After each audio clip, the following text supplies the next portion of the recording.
Do you know what this is? If you do, you're gonna be like super excited about this video. If you don't know what this is, let me bring you up to speed. This is called a Prince Rupert's Drop, and it's created by dripping molten glass down into water. Now, when that happens, this really interesting material science thing happens where the outside is in extremely high compressive stress, but the inside of this drop is in extremely high tensile stress.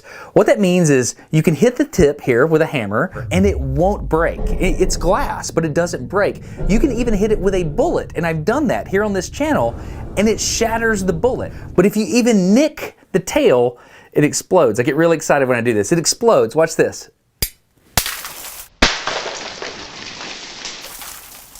I now have a mess I have to clean up. So a Prince Rupert, oh wow, it's everywhere. That little moment where it explodes, I wanted to capture that. And so what I did is I cast a Prince Rupert's Drop in epoxy resin, and then I shattered it. And I tried to capture the exact millisecond of the explosion. Now, a lot of people watch this video and they're like, oh, well, you did it wrong. You didn't use the right epoxy. You didn't vacuum off the gases correctly. And these are fair questions. I mean, look, it's yellowing. It's not as great as I wanted it to be. But there was one person that saw this and asked a very different question. And that was Cal Breed, the man who made the original Prince Rupert's Drop that I showed here on Smarter Every Day. Cal's question was, should you be using epoxy at all?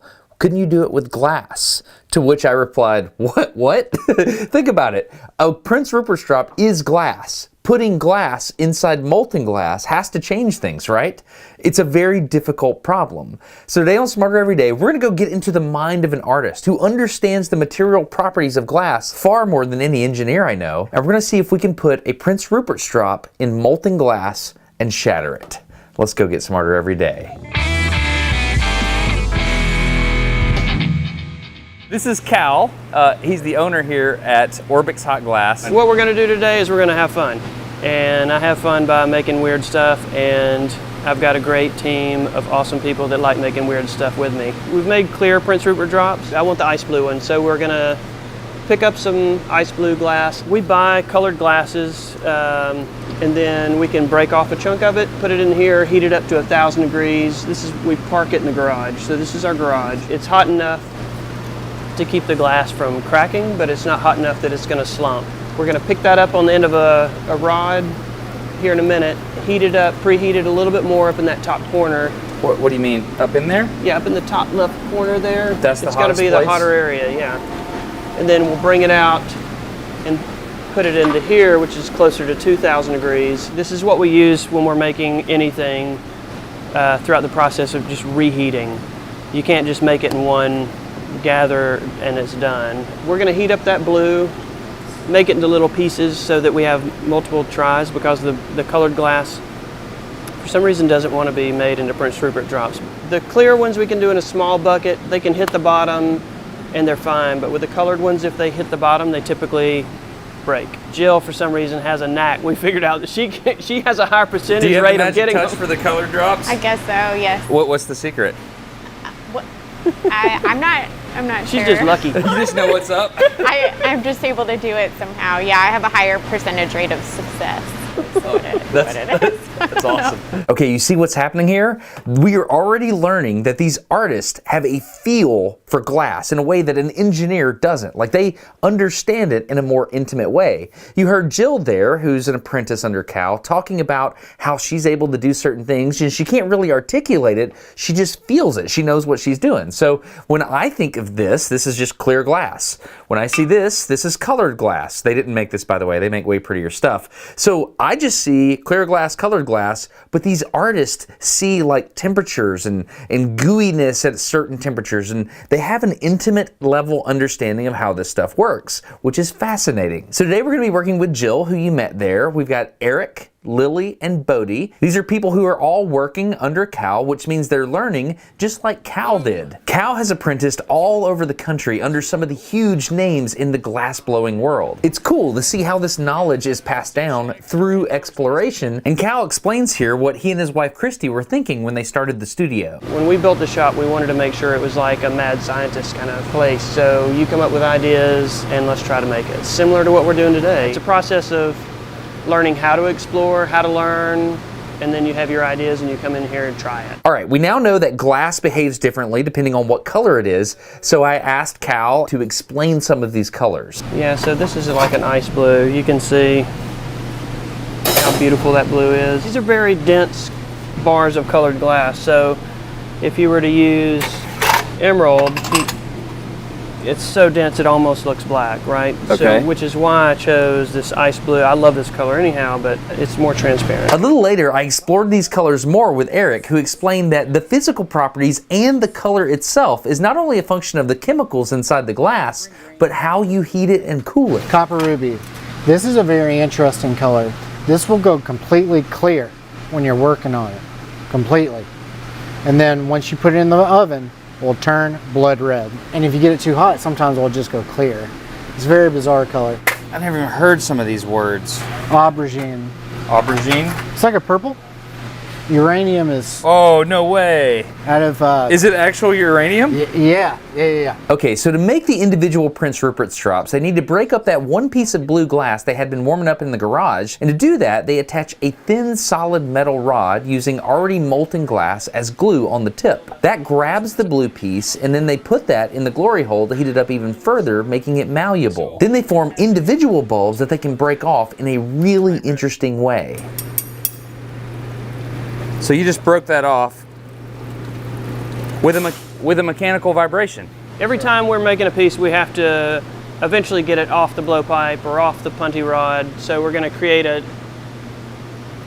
weakness, you know, that we can shock typically with temperature. And so putting a little bit of water on it or a cold tool in that weakness, and then tapping it. So he's making it the off. weakness now. He's kind of creating a narrow spot to make a good weakness. Yeah. A stress concentration. Yeah.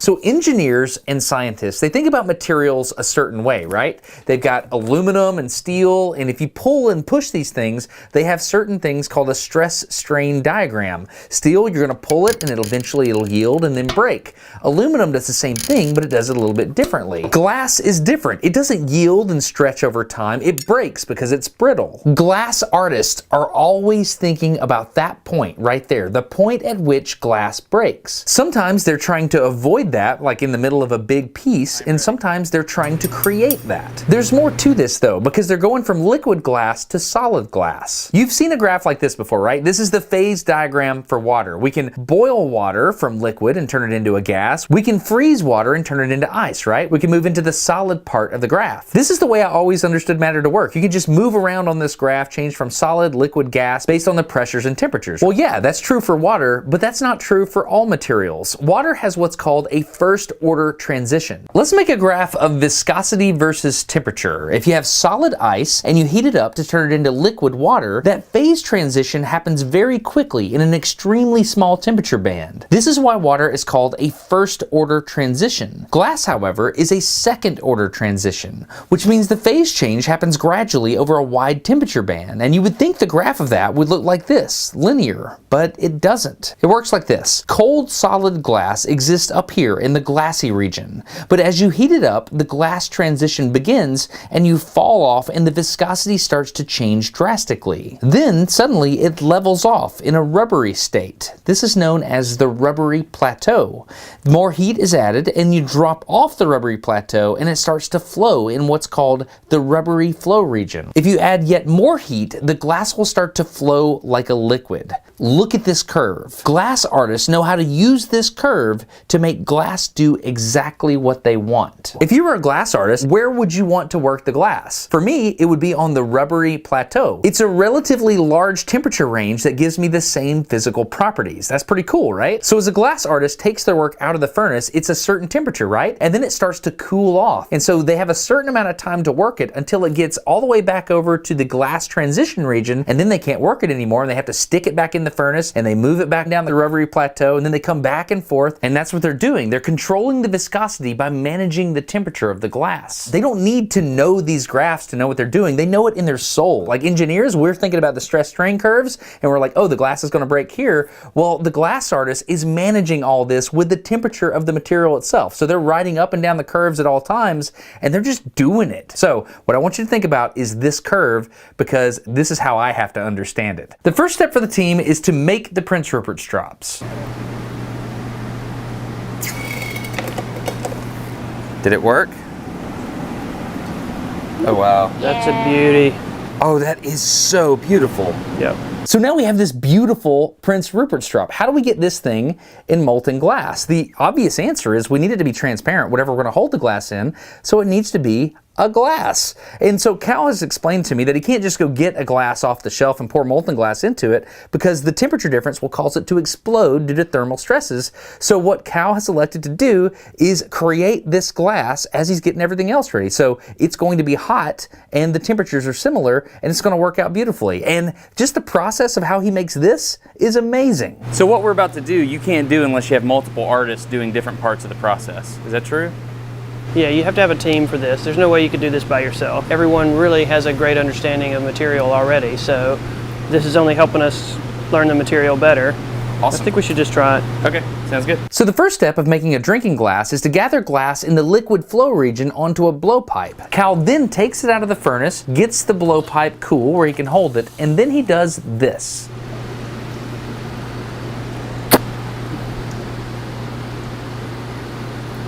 What? Did you see that? Back that up.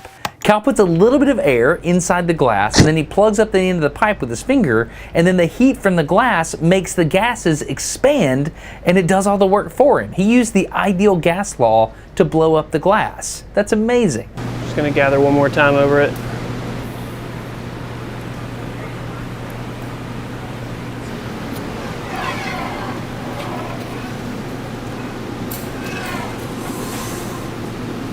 Blow, please. Good, stop. So at this point they have a sphere of glass and now they're going to straighten the edges and make it a cylinder, and they're going to flatten the end. Watch how they do this.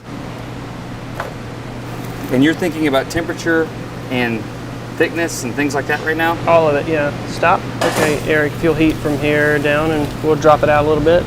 So he's only gonna heat it shallow.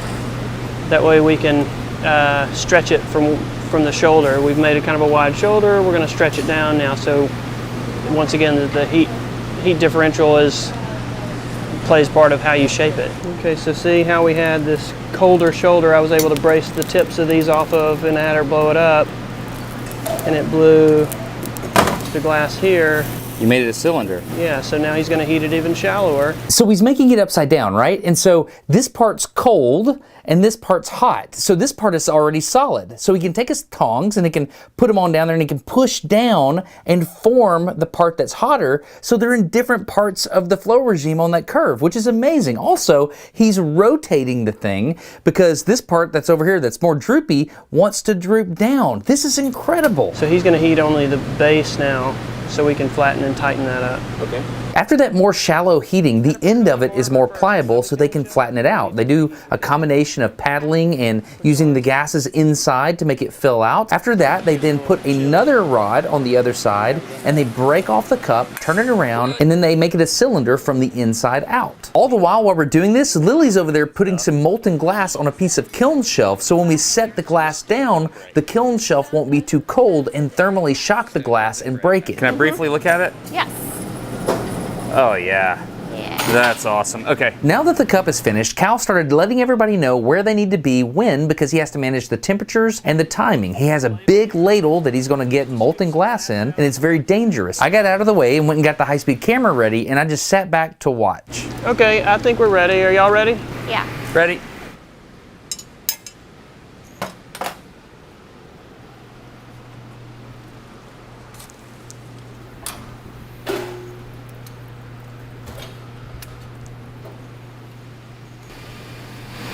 Oh, dude. I'll tell you when, Jill. I'll tell you when. Holy moly. Now.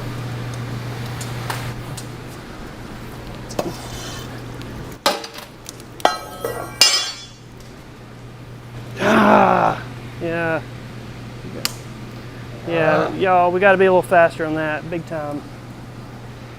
I want to be able to lay that down and be able to pick this up and you be and shove it in there and boom. I was still making my way back over. I mean, the glass is still like super gooey. Like you could still put it in there, you know? Other than that, look, you did the cut perfect. Look, it's like flat in there. It looks like a cup of water, you know? Like. Yeah. So let's look at the slow-mo and see what happened. You can see when he triggered the tail of the Prince Rupert strop, it ran straight to the molten glass and then did not go any further. Let's ask Jill what happened. What is it that you need to do quicker? I didn't quite catch it. So the snapping of the tail has to be done faster because the tail is so skinny. Once Eric shoved the Rupert strop into the molten glass, it heated up so quickly that it like slumped over. So Cal has to snap it before that tail heats up. All right, it's getting complicated. Hang with me here. If you think about where the Prince Rupert strop is on our curve, it's way up here. It's solid, right? It's cold, but it's not a lot of mass there. If you think about the molten glass, there's a whole lot of it and it's really hot. So if you think about when the heat transfer starts, that molten glass is going to influence the Prince Rupert strop a whole lot more than it's going to influence the molten glass, which means the Prince Rupert strop is going to run down that curve down into the rubbery plateau. It's going to melt quickly, right? So there's a time thing we have to think about here. It has to do with heat capacity and the amount of time it takes one thing to heat up versus the other. And the colors that we're doing, blues and greens, are on the softer side of colors. So those tend to heat even quicker than say like a red or something like that. So having learned the lesson, Cal and his team made another cup and got ready for another go. And now. Whoa, so you use cold water to do it. Okay, Yep. Things are happening. And Bodie, you get your shot. Take your time, take your time. It's still dripping, please. There you go.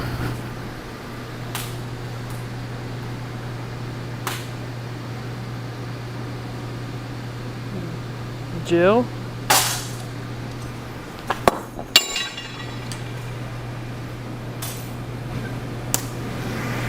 Okay, that was pretty. Look at that bubble coming up. Where'd the bubble come from? I guess we must have trapped an air bubble. It'll probably come to the top. We can pop it with a torch.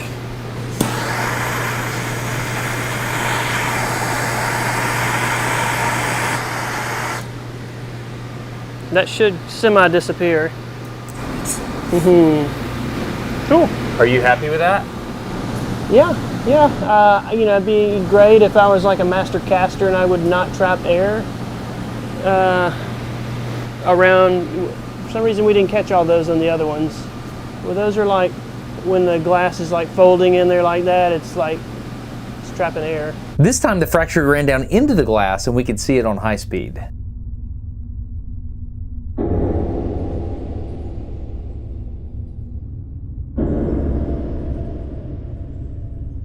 We tried it again with a deep blue one, and just like Jill was talking about blue being softer, it didn't work. It didn't rupture and go down into the molten glass, so we had a failure on our hands. And at that point, Cal did something interesting. He had always talked about wanting a square one, so he put it on a punty and put it back in the glory hole. There we go. Focus more on the back because it's colder there. Oh, you're making your square. Yeah. You're making your square. I never thought about doing it this way. This will be a little bit less grinding, okay? Yeah, it really got weird, didn't it? That looks awesome. Yeah. Typically, if I screw up, I want to screw up as many ways as I can in one go. We'll see. I think it could be done substantially better, but this is a start. So you learn on the mess ups too, don't you?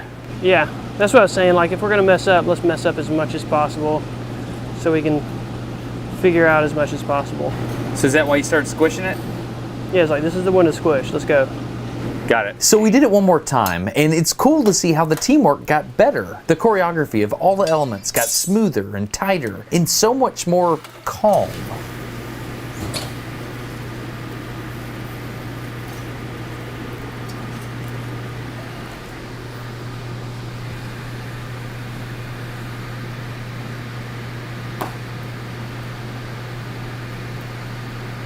Okay. Ready, Eric? Push it in there. Good, good. Yeah. That was awesome. Okay. Cal, what's happening? Oh, that one blew all over my face. Blew in my face too. Oh, look, keep watching it because it'll heal up. The last one that did this, it looks like a little cloud, then the cloud goes away. Really? Do you think that's glass flowing in there? What do you think is happening? No, I think just the heat's healing it, you know? It's just slowly closing up, isn't it? Yeah, I don't think it'll heal any further. I think the rest of it's just a veil of air bubbles, you know? Let's watch that again at 41,000 frames per second. Love the lighting on it too. That's awesome. That's fun.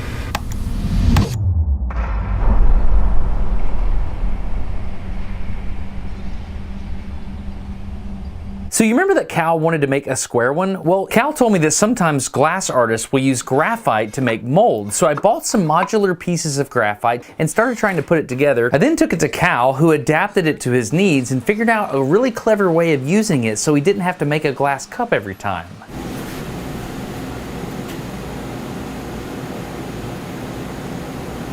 Yeah, cut it please. We need to practice the cutting. Not quite molten enough. No, I'm still gonna pop it. Y'all watch your eyes. Oh, and we didn't close the mold. Cut it. Remember the shears move. Hold on 1 second, 1 second. See if we can maybe get the whatever. Okay, yep, push it in there. And That looked yeah, good. it did. definitely worked in there. Okay, dude, totally going to admit I did not think you could do that. Dude, that looks amazing. So when we pulled these out of the molds, you could see that the inside is still very, very hot and the outside is cold. This ends up creating stress inside the glass, and glass artists have a way of dealing with this. It's called an annealer. Basically, it's an oven that gradually heats up and cools down the glass to relieve the internal stresses in the pieces. Now that the mold was working, the team could work even faster and they could figure out what worked and what didn't. Okay, that looks Yeah, I think we got some. absolutely awesome. Yeah, I think we got it. Yeah. Do you like it? Yeah, Jill? yeah. It was good that time. That one before that's still pretty rad. That looks so cool. That looks awesome. Sweet. I love it. Yeah, it's good. I love it. I think you got it. Yeah. Boom. Nice. Yeah, I think you got it. good teamwork, right? There ended up being a ton of failures, but a select few were chosen by Cal after they came out of the annealer to be worked in the cold shop. The cold shop is where Cal uses an assortment of tools to cut, grind, and polish his art pieces to their final form. The cold shop is all about patience. He uses a variety of grit and diamond tools like this lapidary wheel to make flat surfaces. He uses an interesting wobbling tool called a reciprolap to passively polish surfaces using silicon carbide grit. He also uses this diamond wheel to fine-tune surfaces and shape them exactly to how he wants. Glass is an amazing material. There are trade-offs for how you make a piece. When something is blown, the surface finish is perfect immediately, but when it's cast, sometimes you see what Cal calls the elephant skin on the outside, which Cal often spends hours and hours smoothing. A quick flick of the wrist or nip with a tool in the hot shop can easily translate to dozens of hours of work in the cold shop, where Cal carefully refines every surface of the art piece until it catches the light just right, revealing the final piece as he imagined it. 11 years ago, I wrote an email to a guy named Cal Breed. I was an engineer and he's an artist. And the engineer needed a little thing called a Prince Rupert strop. I think it's fitting that my deepest understanding of this topic came when I went back to the guy that created it and tried to get into the mind of the creator and see what he did and how he was thinking. And once I did that, I started to understand this material at a much deeper level than I initially even hoped to understand things. And so now I would like to show you the piece of art that Cal made out of this. I think it's beautiful. It's like the bottom is folded on there. I think it's pretty, man. I mean, I think you're able to see really like the folds of the glass and then those skins piled upon each other as it was pushed in. But the fact that it's shattered. It's shattered, but it's, you know, it doesn't have much room to go. The glass has got such a thickness to it, right? It's like this weird moment of fracture then reassembly. Yeah. I don't know, man. It just makes me feel things. I just don't know what what it makes me feel.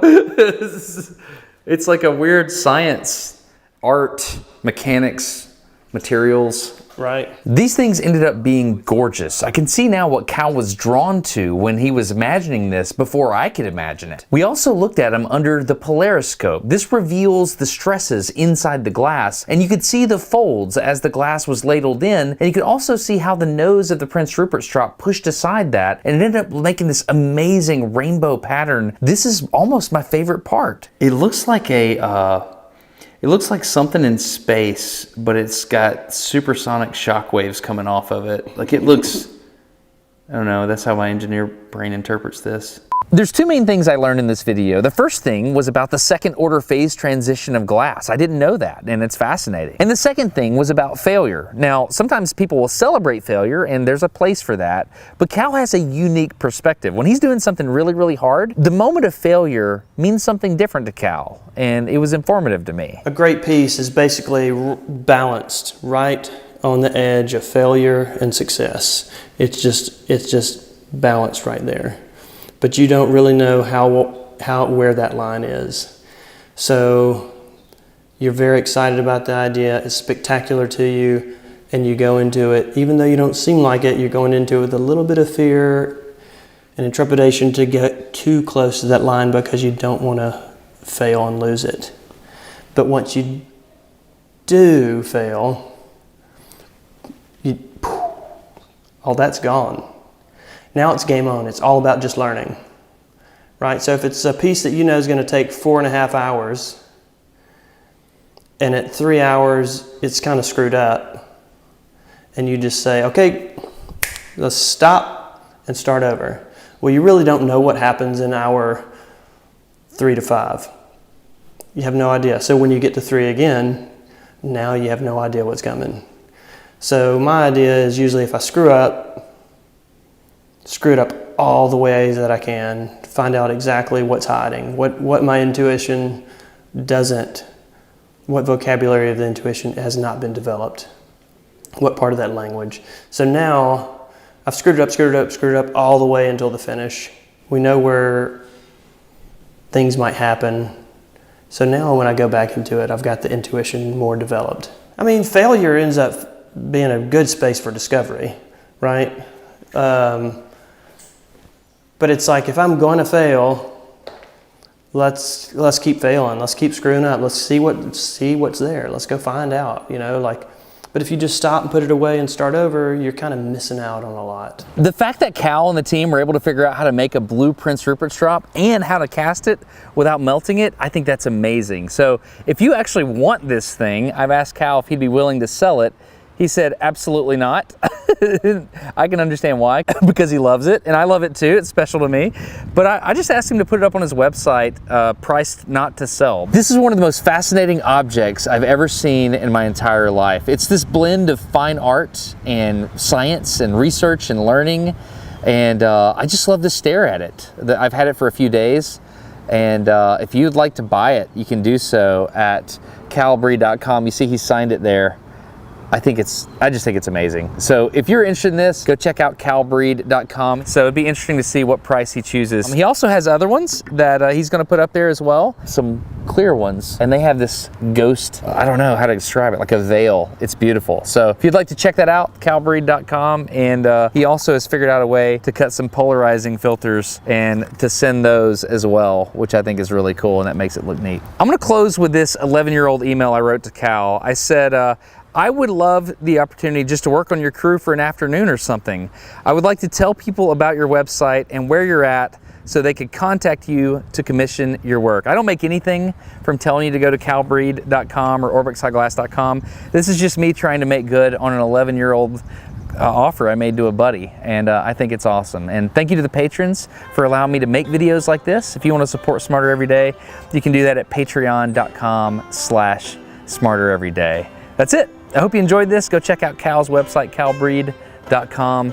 It's absolutely phenomenal. This thing is beautiful. If you want to see, maybe there's a few more he can make and put on his website. That's it. I'm Destin. You're getting smarter every day. Have a good one.